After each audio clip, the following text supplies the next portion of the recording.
the whole philosophy of the Snoworks ski courses product is what we call the open environment. And if I was to expand on that a little bit further, it's where the whole of the mountain environment, the snow texture, the terrain, the weather starts to become more variable. So that's where we come in.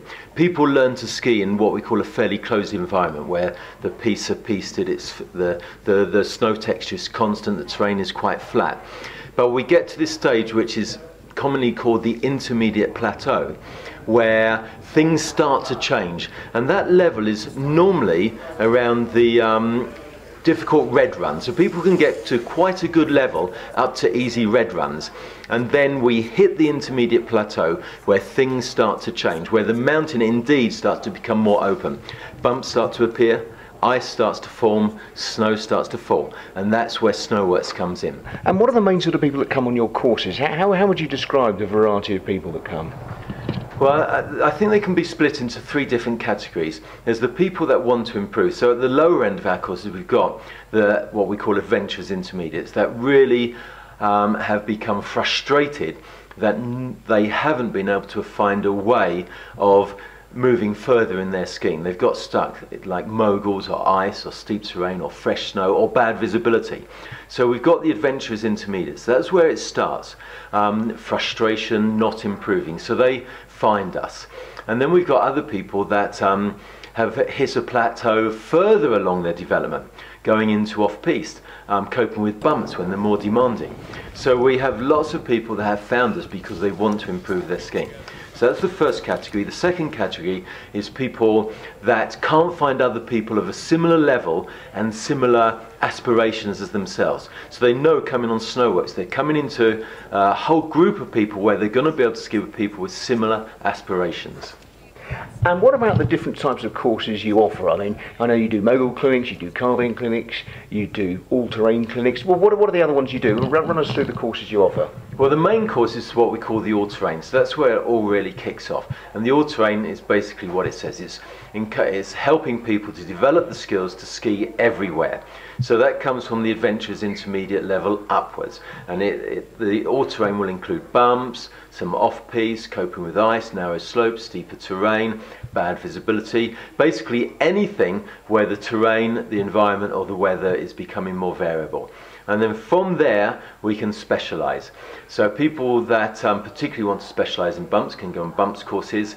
People that want to particularly specialize in off-piste can go on an off-piste course. People that want to specialize in carving or going faster and the thrill of race training can specialize in a race carve course. And then we can offshoot from the off-piste. Once people have really started to develop the skills for off-piste, they can do backcountry courses, which are moving further away from the controlled environment. And then we have backcountry access, which includes the use of skins. So there's a lot of different courses there.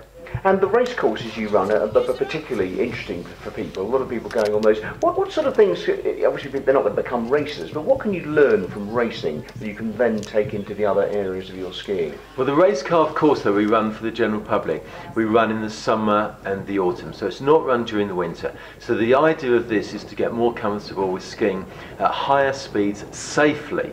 Okay, this is very, very important. So it's coping with higher speeds safely. So we get lots of people, well, there's two sorts of people.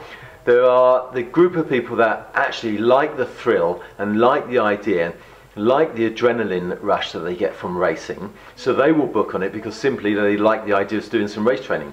And then we have the people that think, this could improve my skiing.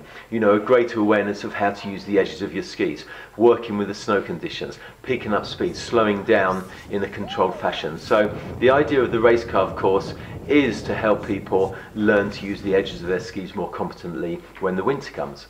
And finally, how important do you think it is for people to ski better, to actually improve their technique? Well, you just need to go out, stand out on that slope and just watch the amount of people that are out of control and have not developed the skills to ski in control. So everybody, that's the number one rule, is to ski in control. And everybody needs to learn the skills to be able to do that, whether it's down bumps, on piste, skiing faster in control, adventuring off-piste in control, skiing steeper terrain in control. In control doesn't mean skiing slowly, it means you're in charge of what you're doing. And that is a huge thing that people have to do. And the resorts should be encouraging that as well.